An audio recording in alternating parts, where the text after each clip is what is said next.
नमस्कार, vision IAS के news today के इस अंक में आप सभी का स्वागत है। इस अंक में हम आपके लिए लेकर आए हैं यूपीएससी परीक्षा की दृष्टि से महत्वपूर्ण कुछ अहम खबरें। इस अंक की सबसे पहली खबर एशियाई विकास बैंक से संबंधित है।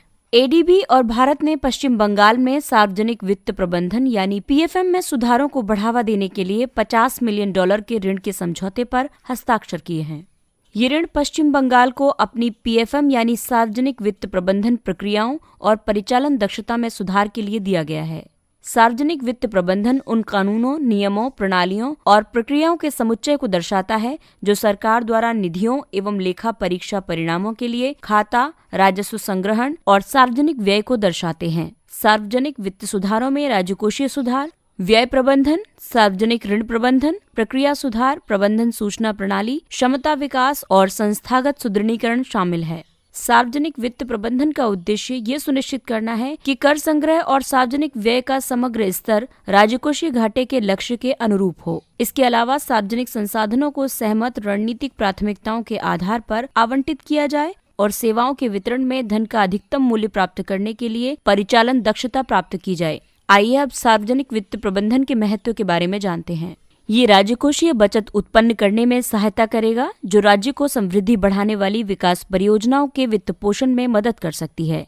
ये सेवाओं को अधिक प्रभावी और समान रूप से वितरित करने एवं बाजारों को अधिक कुशलता पूर्वक बनाने में सहायता करता है। ये भ्रष्टाचार की रोकथाम एवं सहायता की प्रभावशीलता के प्रोत्साहन में मदद करता है। इसके अलावा एशियाई विकास बैंक विश्व बैंक द्वारा $25.2 मिलियन ऋण के समर्थन के साथ छत्तीसगढ़ के सार्वजनिक वित्त प्रबंधन सुधारों के लिए भी सहायता प्रदान कर रहा है। अगली खबर अंतर्राष्ट्रीय श्रम संगठन से संबंधित है। हाल ही में अंतर्राष्ट्रीय श्रम संगठन यानी आईएलओ द्वारा ग्लोबल वेज रिपोर्ट 2020-21 जारी की गई है। कोविड-19 के समय में मजदूरी और न्यूनतम मजदूरी शीर्षक वाली रिपोर्ट मजदूरी पर मौजूदा संकट के प्रभावों के उभरते अनुभव के आधार पर एकत्र किए गए साक्ष्य प्रस्तुत करती है। आइए अब इस रिपोर्ट के मुख्य निष्कर्ष जानते हैं। कम कौशल वाले व्यवसायों में नियोजित श्रमिक उच्च भुगतान वाली प्रबंधकीय और पेशेवर नौकरियों की तुलना में अधिक कार्य घंटों से वंचित हुए हैं। भारत में अनौपचारिक क्षेत्र के श्रमिकों को वेतन में 22.6% की गिरावट का सामना करना पड़ा, जबकि औपचारिक क्षेत्र के कर्मचारियों के वेतन में औसतन 3.6% की ही कटौती हुई थी। वर्ष 2020 की दूसरी तिमाही में वेतन सब्सिडी के बिना पुरुषों के 5.4% की तुलना में महिलाओं की मजदूरी में 8.1% की कमी हुई है। वर्ष 2016 से 2019 के बीच एशिया और प्रशांत एवं पूर्वी यूरोप में वेतन में सर्वाधिक तीव्र गति से वृद्धि हुई थी, जबकि उत्तरी अमेरिका और उत्तरी, दक्षिणी और पश्चिमी यूरोप में ये गति मंद रही है। आइए अब रिपोर्ट द्वारा प्रस्तुत अनुशंसाएं भी जानते हैं। पर्याप्त और संतुलित वेतन नीतियां मजबूत और समावेशी सामाजिक संवाद के माध्यम से प्रवर्तित की जाएं। पर्याप्त सामाजिक वेतन अधिक सामाजिक न्याय और कम असमानता सुनिश्चित करने में मदद कर सकता है। आपको बता दें कि आईएलओ संयुक्त राष्ट्र की एजेंसी है। ये रोजगार सृजन, कार्य के अधिकार, सामाजिक सुरक्षा और सामाजिक संवाद की दिशा में कार्य करती है। इसके साथ कार्य के भविष्य के लिए एक मानव केंद्रित दृष्टिकोण के संचालन के लिए सरकारों, नियोक्ताओं और श्रमिकों को एकजुट करती हैं। न्यूनतम मजदूरी को पारिश्रमिक की न्यूनतम राशि के रूप में परिभाषित किया गया है, जिसे किसी नियोक्ता द्वारा तय अवधि के दौरान किए गए कार्य के लिए किसी कर्मी को भुगतान किया जाना आवश्यक होता है। इसे सामूहिक समझौते या व्यक्तिगत अनुबंध के माध्यम से कम नहीं किया जा सकता है। अगली खबर पर्यावरणीय क्षेत्र से संबंधित है। भारतीय प्रौद्योगिकी संस्थान आईआईटी खड़गपुर के शोधकर्ताओं के अनुसार सिंधु गंगा का मैदान वायुमंडलीय अमोनिया का एक वैश्विक हॉटस्पॉट है। इस अध्ययन से ये स्पष्ट होता है कि सिंधु गंगा का मैदान गहन कृषि गतिविधियों और उर्वरक उत्पादन के कारण अमोनिया का वैश्विक हॉटस्पॉट है। ये कुल उर्वरक खपत और तापमान के साथ अमोनिया के एक सकारात्मक सहसंबंध को दर्शाता है, क्योंकि उच्च तापमान वाष्पीकरण के लिए अनुकूल होता है। कृषि उत्सर्जन कुल वर्षण के साथ नकारात्मक रूप से सहसंबंधित होता है, क्योंकि आर्द्र निक्षेप अमोनिया के निर्मोचन में सहायता करता है। अमोनिया गौण एरोसोल्स के निर्माण में सक्रिय रूप से योगदान करके वायु गुणवत्ता खराब करने में महत्वपूर्ण भूमिका निभाता है। आइए अब संक्षेप में उत्सर्जन के अन्य पक्षों के बारे में जानते हैं। भारत में कृषि उत्सर्जन। कृषि क्षेत्र ग्रीन हाउस उत्सर्जन की वजह से जलवायु परिवर्तन के लिए उत्तरदायी होता है। ये गैसें कृषि आगतों जैसे जल, उर्वरक और कीटनाशक, कृषि मशीनरी, मृदा अव्यवस्था, अवशेष प्रबंधन और सिंचाई के उपयोग तथा उत्पादन के माध्यम से उत्पन्न होती हैं। भारत में CO2 के सकल राष्ट्रीय उत्पादन का 18% कृषि और पशुधन से उत्पन्न होता है। आइए अब जानते हैं उत्सर्जन कम करने के लिए उठाए गए कदम। निम्न बाह्य आगत संधारणीय कृषि यानी लीजा, लो एक्सटर्नल इनपुट सस्टेनेबल एग्रीकल्चर, ये बाह्य आगतों को प्रतिस्थापित करते हुए स्थानीय रूप से उपलब्ध संसाधनों के उपयोग को अनुकूलित करती है। शून्य बजट प्राकृतिक खेती ZBNF यानी जीरो बजट नेचुरल फार्मिंग, ये एक निम्न इनपुट और जलवायु रेजिलिएंट कृषि का एक प्रकार है जिसमें रासायनिक उर्वरकों और कीटनाशकों के उपयोग की आवश्यकता नहीं रहती है। अगली खबर GST से संबंधित है। उच्चतम न्यायालय ने लॉटरी, बैटिंग और गैम्बलिंग पर वस्तु एवं सेवा कर की वसूली को उचित घोषित किया है। सुप्रीम कोर्ट में दायर एक याचिका में ये मांग की गई है कि केंद्रीय माल और सेवा कर अधिनियम 2017 के तहत लॉटरी को वस्तु नहीं माना जा सकता है। भारतीय संविधान के अनुच्छेद 366 के उपबंध 12 के तहत वस्तु की परिभाषा में केवल माल, वस्तुएं और सामग्री शामिल हैं, न कि अनुयोज्य दावे यानी एक्शनेबल क्लेम्स। एक्शनेबल क्लेम्स का मतलब है कि किसी भी ऋण के लिए एक दावे से, जो किसी भी चल संपत्ति से उत्पन्न होने वाले किसी भी लाभ से संबंधित है, जो कब्जे में नहीं है और जिसके लिए दीवानी न्यायालय में अनुतोष के लिए अपील की जा सकती है। ये तर्क दिया गया कि लॉटरी एक अनुयोज्य दावे की प्रकृति में है यानी एक्शनेबल क्लेम्स है। ये भी तर्क दिया गया कि अधिनियम भेदभावपूर्ण है क्योंकि लॉटरी, बैटिंग, गैम्बलिंग को छोड़कर सभी अनुयोज्य दावों को GST से छूट दी गई है। सुप्रीम कोर्ट ने ये अवलोकन किया है कि संविधान के अनुच्छेद 366 के उपबंध 12 के तहत वस्तुओं की परिभाषा समावेशी है और वस्तुओं के लिए कोई प्रतिबंधात्मक अर्थ देने का कोई अभिप्राय परिलक्षित नहीं होता है। जब संसद को वस्तुओं और सेवाओं के संबंध में कानून बनाने की शक्ति प्रदान की गई है तो संसद की विधायी शक्ति विस्तृत है। GST अधिनियम 2017 संसद द्वारा संविधान के अनुच्छेद 246 के तहत प्रदत्त शक्ति के उपयोग के तहत लागू किया गया था। अगली खबर खाद्यान्न से संबंधित है। एपीडा ने मिलेट्स यानी मोटा अनाज और मिलेट्स उत्पादों के निर्यात को बढ़ावा देने के लिए रणनीति तैयार की है। एपीडा यानी कृषि एवं प्रसंस्कृत खाद्य उत्पाद निर्यात विकास प्राधिकरण सभी संबंधित हितधारकों के लक्ष्य को प्राप्त करने के लिए समयबद्ध कार्रवाई करने के लिए सक्षम बनाने के लिए 5 वर्षीय यानी 2021 से 26 की रणनीति तैयार कर रहा है। मिलेट संकुलों की पहचान करने और किसानों तथा किसान उत्पादक संगठनों, निर्यातकों और अन्य हितधारकों आदि को एकजुट करने के प्रयास किए जाएंगे।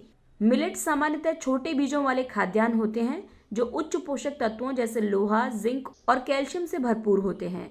इसमें ज्वार, बाजरा, रागी, छोटे आकार के मोटे अनाज, कांगनी, चेना, सामा, कोदो आदि शामिल है। भारत विश्व में मिलेट्स का सबसे बड़ा उत्पादक है। मिलेट्स की खेती में राजस्थान, महाराष्ट्र और कर्नाटक अग्रणी राज्य हैं।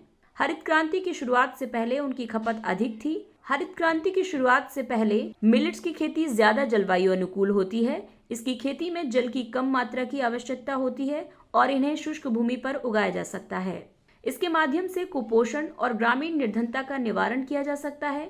लेकिन इसके बावजूद मिलेट्स की कृषि से संबंधित कुछ मुद्दे भी विद्यमान हैं, जैसे मिलेट्स की कम उपज, खेत के निकट प्रसंस्करण सुविधाओं की कमी, कम मांग आदि। हालांकि इसके लिए सरकार ने कुछ उपाय भी किए हैं, जैसे सरकार ने वर्ष 2018 को राष्ट्रीय बाजरा ज्वार वर्ष यानी ईयर ऑफ मिलेट्स के रूप में घोषित किया था और राष्ट्रीय खाद्य सुरक्षा मिशन के तहत मिलेट्स को प्रोत्साहन दिया गया है। आइए अब नजर डालते हैं कुछ संक्षिप्त किंतु महत्वपूर्ण खबरों पर। वैश्विक शिक्षक पुरस्कार 2020। महाराष्ट्र के एक प्राथमिक विद्यालय के शिक्षक ने $1 मिलियन के वार्षिक वैश्विक शिक्षक पुरस्कार 2020 को प्राप्त किया है। उन्हें लड़कियों की शिक्षा को बढ़ावा देने और भारत में एक क्विक रिस्पॉन्स यानी QR कूटबद्ध पाठ्य पुस्तकों के प्रचलन को गति प्रदान करने के उनके प्रयासों के लिए सम्मानित किया गया है। इस वार्षिक पुरस्कार की स्थापना वर्ष 2014 में वर्के फाउंडेशन, जो कि वैश्विक धर्मार्थ फाउंडेशन है, इसके द्वारा एक असाधारण शिक्षक को मान्यता देने के लिए की गई थी। इसने इस पेशे में उत्कृष्ट योगदान दिया है। भारत ने भांग के पुनर्वर्गीकरण के लिए मतदान किया है। भारत ने संयुक्त राष्ट्र में बहुमत के साथ single convention on narcotic drugs 1961 की अनुसूची 4 के तहत सबसे खतरनाक पदार्थों की सूची से भांग और भांग रेजिन को हटाने के लिए मतदान किया है। ये कन्वेंशन मादक द्रव्यों, गांजा, कोकीन और कोका पत्ती की तस्करी पर नियंत्रण की अनुमति प्रदान करता है। भारत ने इस कन्वेंशन पर हस्ताक्षर किए हैं और इसकी अभिपुष्टि भी की है। अब संयुक्त राष्ट्र स्वापक औषधि आयोग के निर्णय से अंतर्राष्ट्रीय स्तर पर भांग को विनियमित करने की प्रणाली में परिवर्तन आएगा। भारत के स्वापक औषधि और मनः प्रभावी पदार्थ अधिनियम 1985 के तहत भांग का उत्पादन, निर्माण, स्वामित्व, बिक्री, खरीद, परिवहन और उपयोग दंडनीय अपराध है। भारत और संयुक्त राज्य अमेरिका ने बौद्धिक संपदा पर समझौता ज्ञापन पर हस्ताक्षर किए। उद्योग संवर्धन और आंतरिक व्यापार विभाग DPIIT और संयुक्त राज्य अमेरिका के पेटेंट एंड ट्रेडमार्क कार्यालय ने समझौता ज्ञापन पर हस्ताक्षर किए।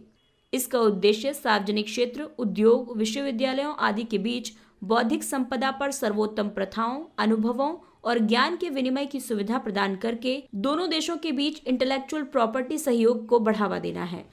बौद्धिक संपदा अधिकार व्यक्तियों को उनके मस्तिष्क की कृतियों पर दिया जाता है, जैसे कि आविष्कार, साहित्यिक और कलात्मक कार्य, वाणिज्य में प्रयुक्त प्रतीक, नाम और चित्र। इसके कई प्रकार हैं, जैसे पेटेंट, ट्रेडमार्क, कॉपीराइट, भौगोलिक संकेतक, औद्योगिक डिजाइन आदि।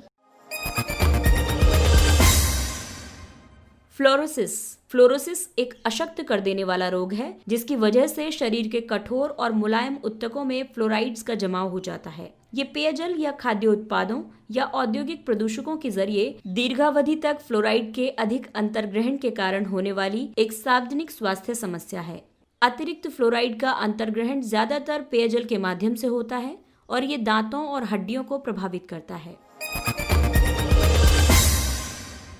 सरकार ने सुधारों पर ध्यान केंद्रित करने के लिए सेना में 2 नए पदों की घोषणा की है। Deputy chief of army staff रणनीति के लिए होगा। इस पद को सैन्य अभियानों, सैन्य आसूचना, रणनीतिक योजना और परिचालन रसद के प्रबंधन के लिए सृजित किया गया है।